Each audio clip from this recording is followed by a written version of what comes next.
Bonjour, d'abord je vous remercie pour cette invitation en Asie centrale, région qui fait rêver et que je visite pour la première fois.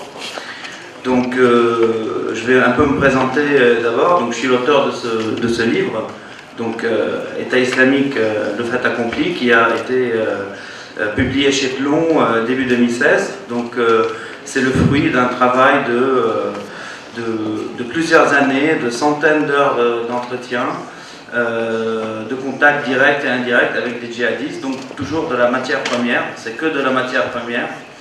Et c'est un travail qui s'est fait à la longue, et c'est un petit résumé de ce travail. Donc j'ai rencontré beaucoup de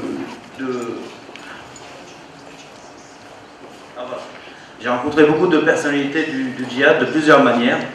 Là, par exemple, c'est Nasr al-Ansi, qui était numéro 3 d'Al-Qaïda, que j'ai interviewé à travers quelqu'un, donc un jeune Égyptien, ancien journaliste, qui parlait 4 langues, voilà, et qui était porte-parole d'Al-Qaïda au Yémen à l'époque. Donc j'ai transmis des questions. Là, vous voyez en arabe, c'est une des questions que j'ai envoyées, avec mon nom avant, et ils ont répondu en vidéo via Al-Malahem. Al-Malahem, c'est le bras médiatique d'Akbar. J'ai envoyé 7 questions, il a répondu aux 7 questions sans changer quoi que ce soit.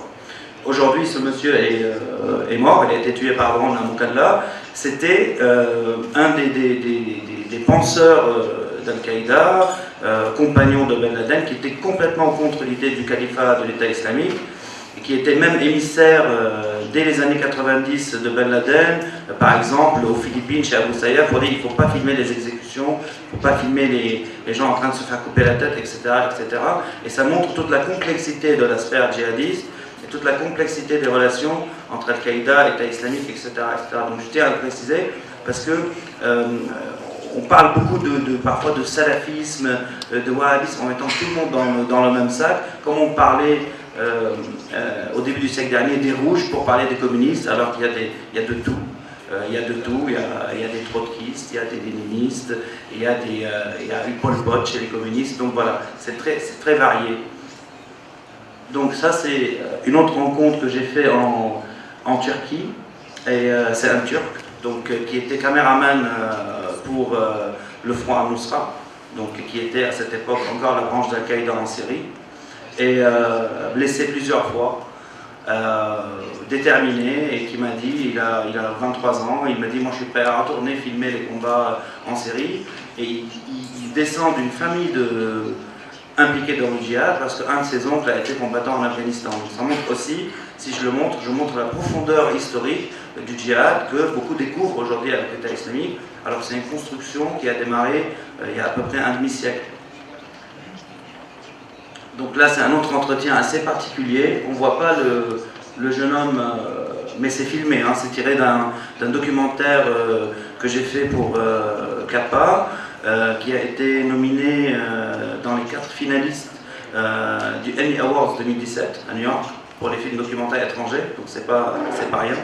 Et donc ce jeune homme, je l'ai connu au tout début, il était activiste en Syrie, c'est un étudiant en littérature arabe, il manifestait avec les gens d'une manière pacifique, puis il a commencé à filmer les manifestations, puis à filmer les combats, puis à rentrer dans un groupe combattant, parce que la vie elle est faite comme ça. Puis tous ses amis ont rejoint l'État islamique, il a rejoint l'État islamique, et il est devenu un des responsables les plus importants de l'État islamique, responsable médiatique dans l'Est syrien. Et un beau jour, il m'appelle, il dit « je suis à Stuttgart ». Et on a eu plusieurs rendez-vous, dont à Amsterdam, qui ont été filmés. Aujourd'hui, il a un institut de repenti. Il a, je pense, 26 ans maintenant. Et il a complètement délaissé cette idée de djihad et d'État islamique. Et aujourd'hui, il est repenti, complètement intégré dans un pays européen. Il a montré patte blanche, c'est-à-dire il n'est pas caché. Il a eu ses papiers de réfugié. Ça aussi pour montrer que même les chemins inverses sont toujours possibles.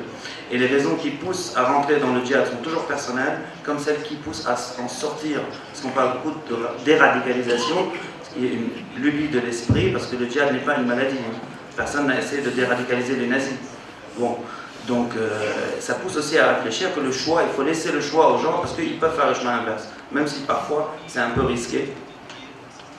Là, on va rentrer dans notre sujet de cette tranche. C'est un responsable communication d'Al-Qaïda que j'ai interviewé à la frontière entre la Turquie et la Syrie. Je ne savais pas si j'étais en Turquie ou en Syrie, mais bon, on va dire en Turquie. Et donc, et lui, il m'a dit quelque chose d'intéressant, et il m'a dit, nous, chez Al-Qaïda, on cherche à avoir des gens convaincus dans nos rangs, des gens dogmatiques, en opposition avec l'État islamique qui a fait ce qu'on peut appeler du djihad de masse. Il m'a dit, une personne convaincue qui rejoint nos rangs, il va rester convaincu toute sa vie, il va se battre toute sa vie pour nous. Alors qu'une personne qui rejoint la Syrie faire du djihad à cause d'une vidéo de propagande, à la première scène de guerre, vraie scène de guerre, il va quitter le djihad. Donc ça démontre aussi la différence de communication et du public que cherche à toucher Al-Qaïda d'un côté et l'État islamique d'un autre. Donc voilà. Et juste une dernière photo pour vous montrer, après on va continuer sur le rôle d'Internet. Ça, c'est une famille de Kazakhs. Un des premiers sujets sur lesquels j'ai travaillé en 2013. Donc c'est une famille de Kazakhs avec de 7 mois à 70 ans qui a rejoint avec tout ce qu'ils avaient, le djihad en Syrie, et donc l'État islamique qui était l'État islamique en Irak et au Levant. Et ils ont payé leur voyage, ils ont payé pour faire le djihad. Et ça, c'était un des premiers sujets où moi j'ai commencé à découvrir l'engagement de ces gens-là, parce qu'on entendait beaucoup que les gens font le djihad pour toucher une paye à la fin du mois, parce qu'on leur promet des salaires, etc. Et là j'ai découvert des gens c'est les prémices du djihad familial, qui est aussi très particulier pour la Syrie. On a vu des familles du monde entier rejoindre ce djihad.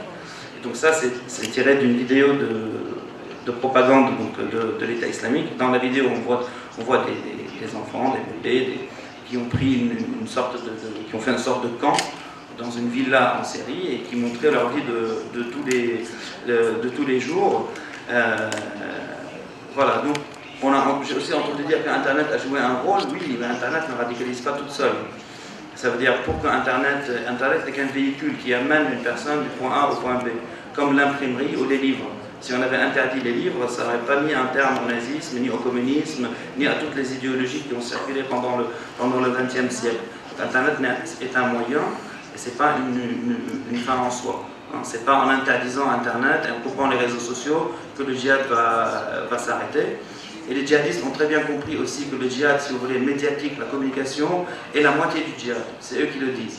Et quand je dis médiatisation et communication, ce n'est pas du tout à travers les médias mainstream.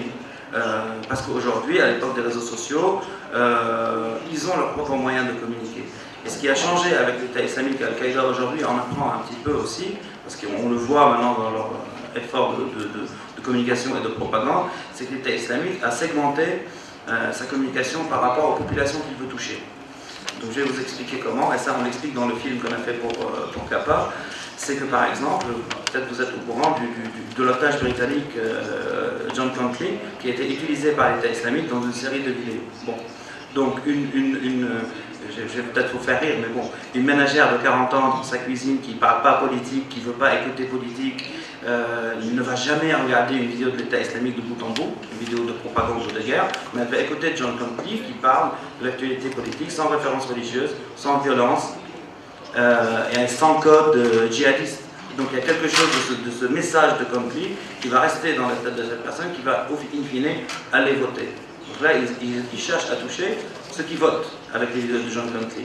Avec d'autres vidéos, par exemple, où ils égorgent des traîtres. Ils s'adressent à qui? Ils s'adressent aux autres sunnites dans les régions, leur région ou régions à côté, qui n'adhèrent pas à leur idéologie, en disant attention, si vous collaborez avec le gouvernement central, ça sera ça pour vous. Et quand on voit des productions, par exemple, de 52 minutes en anglais sur le dinar d'or, avec des références économiques plus que des références religieuses, avec une étude économique, avec des gens qui parlent en anglais parfait, ils s'adressent au monde entier, et surtout à tous ceux qui sont altermondialistes, anticapitalistes, etc. Et je vais vous dire pourquoi j'ai tout de suite compris ça, parce que je suis de très près un djihadiste français qui est mort en kamikaze en Syrie. Et avant d'aller faire son djihad et de se convertir, il était écologiste, altermondialiste, issu d'une famille de chrétiens, antillais. donc très loin du djihad et très loin de l'islam. Donc c'est pour vous dire qu'aujourd'hui, à travers une communication étudiée, parce qu'elle est étudiée, l'État islamique arrive à toucher un public beaucoup plus vaste que celui d'Al-Qaïda, parce qu'un jeune qui parle l'argot, le langage de rue de Londres, et qui appelle ses voisins à le rejoindre en Syrie, ça va accrocher beaucoup plus dans la tête du petit jeune à Londres qu'un Irakien ou qu'un Afghan qui parle pachtou et qui parle de djihad en pachtou. Donc c'est logique.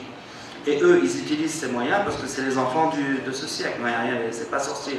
Il n'y a pas de complot. Moi, j'ai beaucoup discuté avec comme je donnais l'exemple de l'ancien journaliste égyptien, j'ai parlé avec un Tunisien qui avait quitté la Tunisie, qui avait fait des études en pub et vente, en communication, master en communication, qui touchait 4 000 € par mois de salaire. Il a tout laissé, sa femme, ses enfants, il a rejoint le djihad.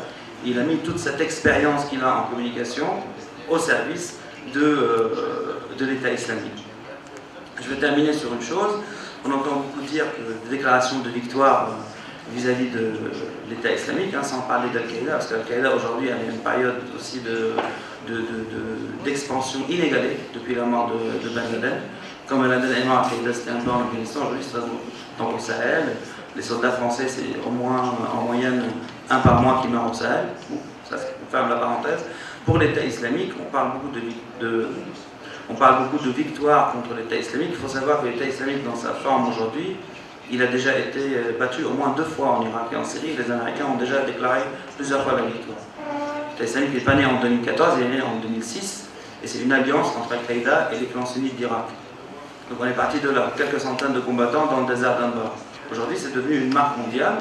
On a l'État islamique et des milliers de combattants en Afghanistan, des recrutements en Asie centrale, État islamique au Sinaï, une des branches les plus puissantes, Libye, Yémen, Somalie, Caucase, et il recrute dans les rues européennes. Donc pour moi, il est en expansion.